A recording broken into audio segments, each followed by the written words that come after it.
हमारे TV channel OTV overseas television को अभी सब्सक्राइब कीजिए। घंटी का बटन दबाना मत भूलिए ताकि अहम और मालूमाती वीडियोस आप तक पहुंचती रहें।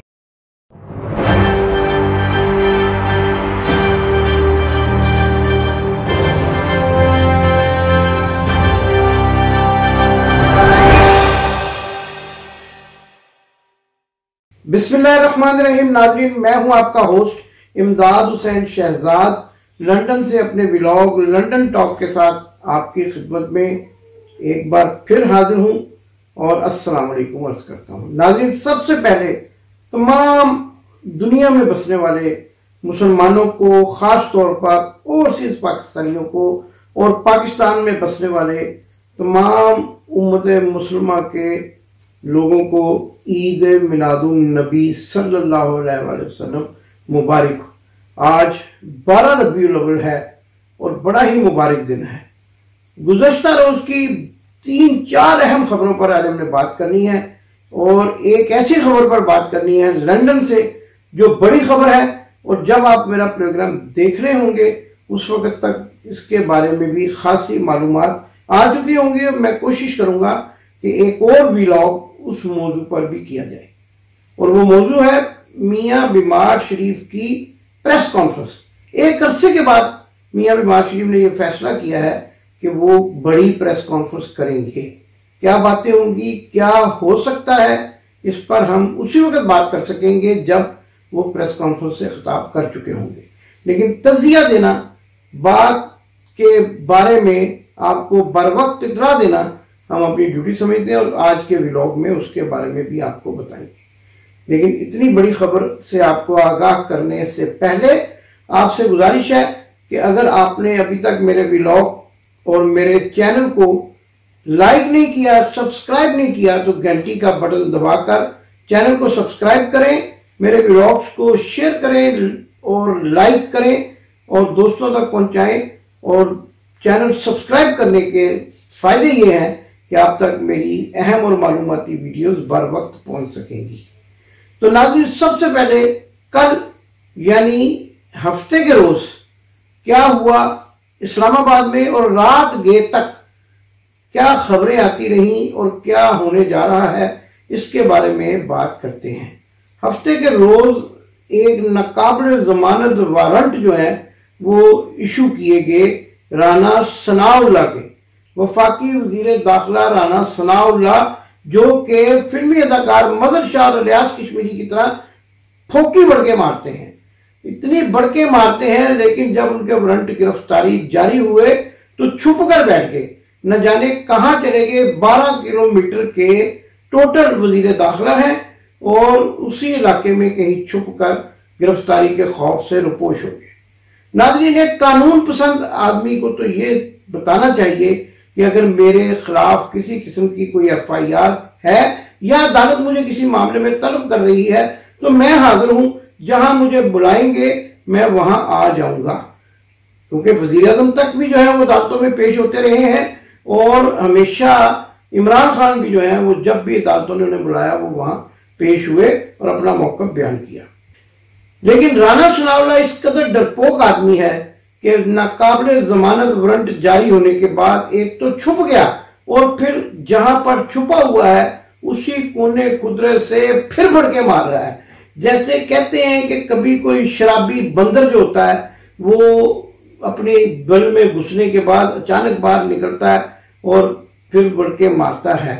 यानी इस तरह की भड़के राना सनाउल्लाह जो है वो मार रहा है। और लॉन्ग मार्च जो कि आने वाला है, इस्लामाबाद पहुंच जाएगा और इमरान खान उसके बारे में बड़ा ऐलान करने वाले हैं, इस बारे में भी बुखलाया हुआ है और उसको रोकने की प्लानिंग कर रहा है, लेकिन खुद कानून के सामने पेश होने से पसो पेश कर रहा है। नाज़रीन, दूसरी बड़ी ही अहम खबर जो कल ही वाकया पेश आया वो इमरान खान के हेलीकॉप्टर में फनी खराबी का मामला था। इमरान खान के हेलीकॉप्टर को फनी खराबी के बायस एक गांव में उतार दिया गया, जहां पर वो छोटे छोटे बच्चों से भी मिले और उनका ये अंदाज़े गुफ्तगू बहुत वायरल हुआ कि उन्होंने कहा कि बच्चों को कौन रोक रहा है, बच्चों को तंग मत करें, मेरे पास आने दें। नाज़रीन, ये दूसरा वाकया है कि उनके हेलीकॉप्टर में फनी खराबी पैदा हुई है। ये कौन करवा रहा है, कौन इस साजिश के पीछे है, क्योंकि इससे पहले भी हेलीकॉप्टर के हादसे में पाकिस्तान की फौज की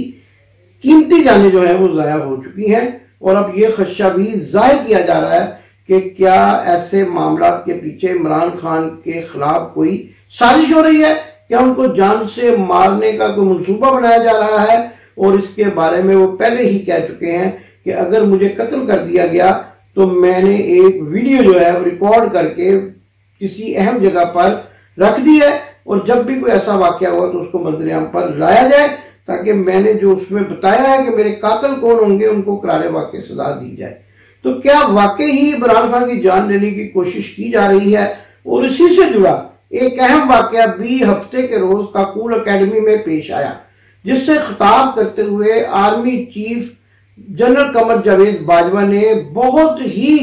अहम इशारे दिए और बड़े सख्त गुस्से में नजर आए। खासतौर पर सोशल मीडिया पर भी उनका गुस्सा बेइंतहा था। उन्होंने कैडेट से खिताब करते हुए, जो कि पास आउट हो रहे थे, कहा कि किसी भी फेक न्यूज पर कान ना धरें, और यह भी कहा कि किसी सियासी जत्थे को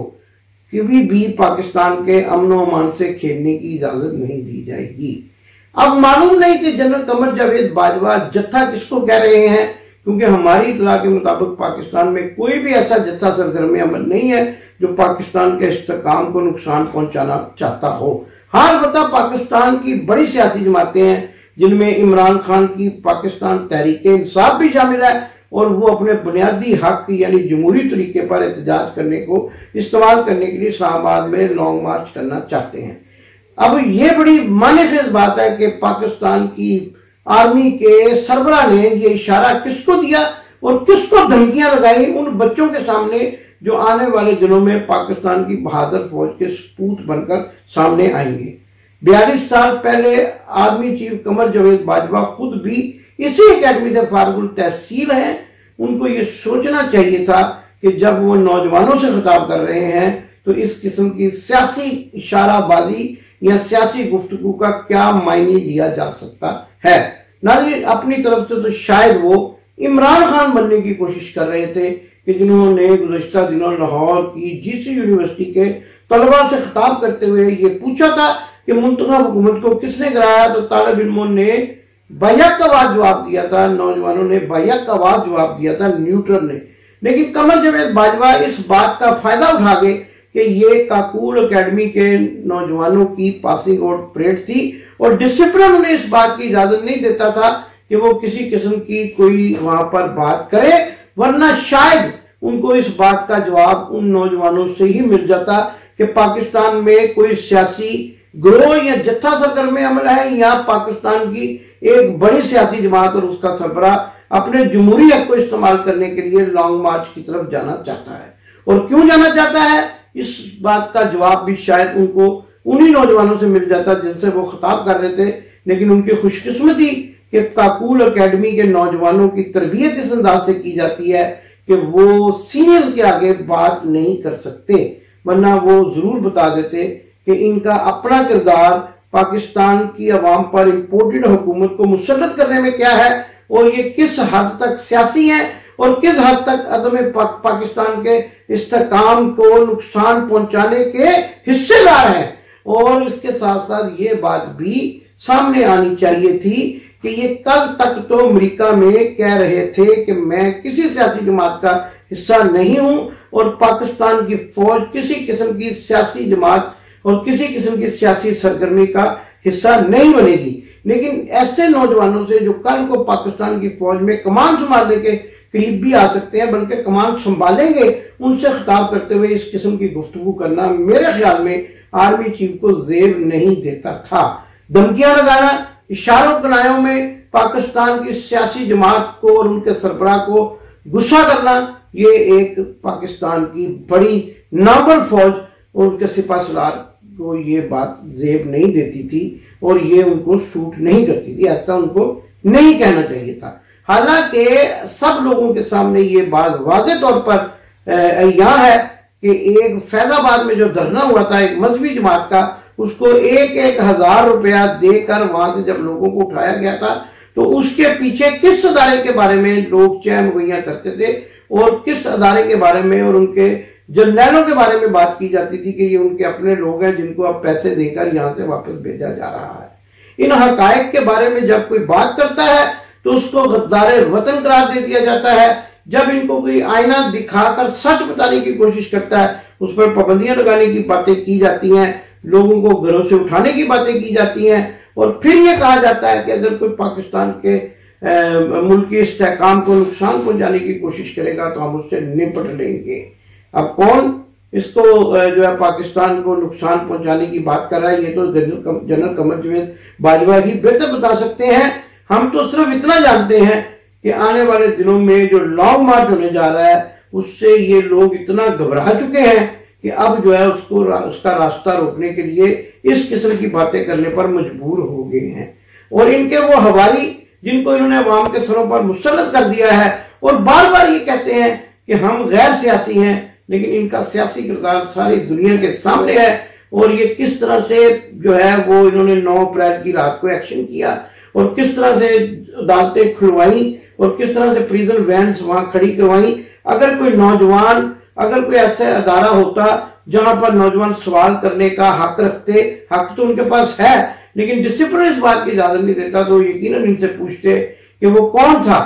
और वो कौन था का सवाल का जवाब ये आज तक नहीं दे सके कि वो कौन था जिसने रात 12 बजे अदालतें खुलवाई थी, वो कौन था जिसने इमरान खान को धमकियां दी थी, वो कौन था जिसने इमरान खान की हुकूमत के खिलाफ तहरीक अदम इत्मीनान कामयाब करवाई थी, वो कौन था कि जिसने जो है वो प्रिजनर वैन अदालत के बाहर मंगवाई थी, और वो कौन है, वो कौन था तो वक्त गुजर गया, लेकिन वो कौन है जो इस इम्पोर्टेड हुकूमत के ऐसे तमाम इकदाम को, जो नैब की तरमीम जैसे इकदाम है और अपने आप को तमाम केसों से फारिग करवाने जैसे इकदाम है, उनको सपोर्ट करता है। और अगर ये पाकिस्तान में अदम इस्तेहकाम के इतने बड़े जो है वो इनको ख्याल है, कंसर्न रखते हैं, तो ये इम्पोर्टेड हुकूमत जो चोरों को मुसल्लत कर रही है, और वही इसहाक डार जिसके बारे में यही जनरल कमर जावेद बाजवा कहा करते थे कि उसने पाकिस्तान के खजाने को नुकसान पहुंचाया, पाकिस्तान की मैशत को नुकसान पहुंचाया, वो जब पाकिस्तान के वजीर आजम के जहाज के अंदर बैठकर,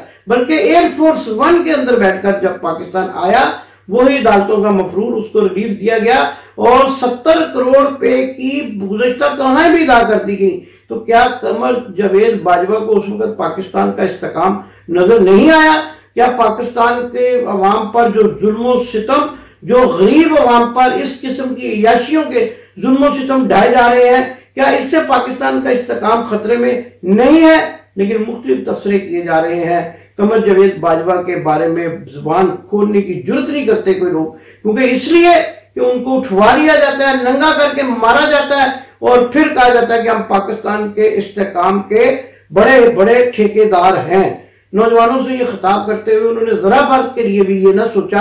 कि बच्चा बच्चा जानता है और सबके को मालूम है कि ये न्यूट्रल जिनको कहा जाता है या हाजी साहब जिनको कहा जाता है वो कौन है। ये सारी बातें उनको जरा भर भी ख्याल ना आई और वो वहां पर खड़े होकर पाकिस्तान की बड़ी सियासी जमात को तड़ियां लगाते रहे और ये भी कहा कि फेक न्यूज पर जो है आप ध्यान ना दें। फेक न्यूज अगर तो मुल्क दुश्मन नासर की तरफ से फैलाई जाए तो हम उसके सबसे बड़े नकात और सबसे बड़े उसके मुखालफिन में हैं, लेकिन अगर उस न्यूज को जो कि अवाम तक सच पहुंचा रही हो आप फेक करार दे दें और आपका महकमा उसको फेक करार दे दे तो उसके बारे में क्या कहा जा सकता है। पहले तो ये बात तयन करने के लिए बहुत जरूरी है कि फेक न्यूज होती क्या है। नाज़रीन, ये सारी बातें हैं जो आज के व्लॉग में मैंने आपसे करनी थी और इसके साथ साथ अब राना सनाउल्लाह के लिए बचना बहुत मुश्किल हो गया है। मारूफ कानूनदान अजहर सिद्दीक साहब का एक क्लिप आपको दिखाते हैं